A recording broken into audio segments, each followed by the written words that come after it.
General, thank you so much for joining us at IAVs this year. Could you start by providing us a bit of a background as to Sweden's current progress amongst its midlife upgrades for its armoured vehicle fleet?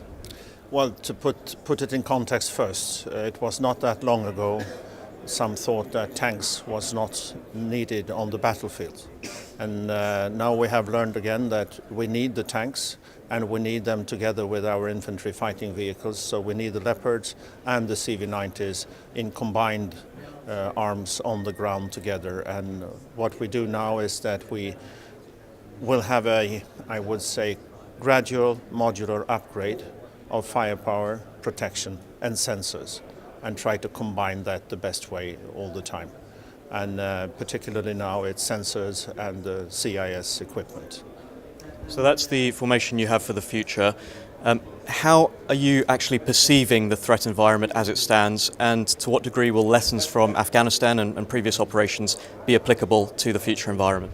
I think we will have a lot of valid lessons still from Afghanistan, because many of the threats that we face there are still in the future, be it IEDs or be in small attacks and so forth. But also we need to remember that even though we had very tough fights in Afghanistan, usually we did not face the threat from the air, from the enemy, nor from his artillery.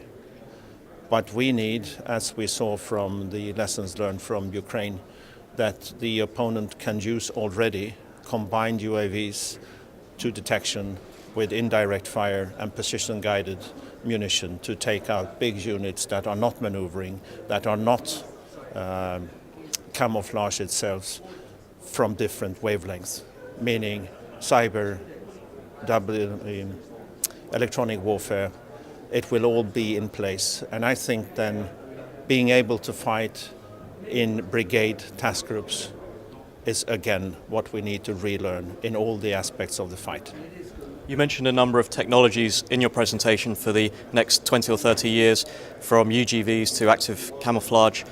What do you think will be the most disruptive technology, and how are you making efforts to progress to those levels of advancement in a more rapid way?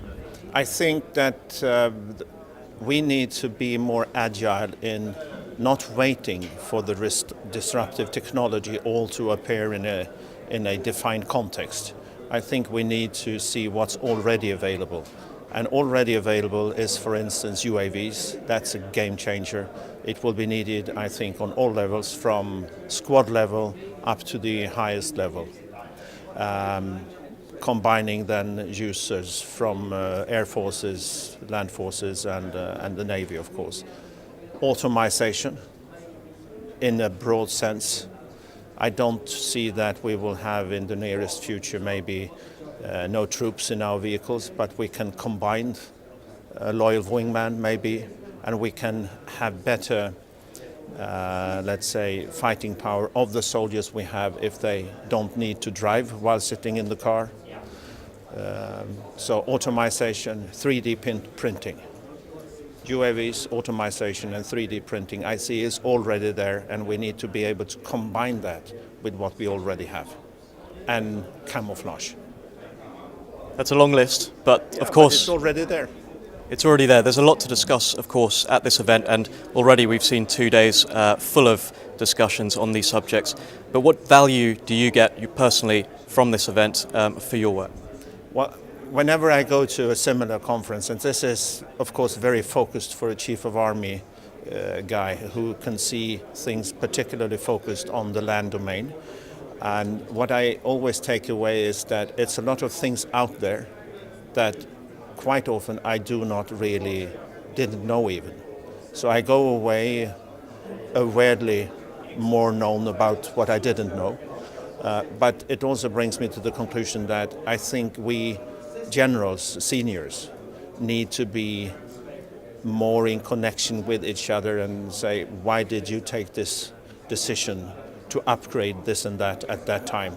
So maybe we can learn from each other and have, let's say, interoperability of minds so that we can be ahead of the development of a possible opponent. We're very glad to be a part of that. Thank you very much for joining us. Thank you for having us.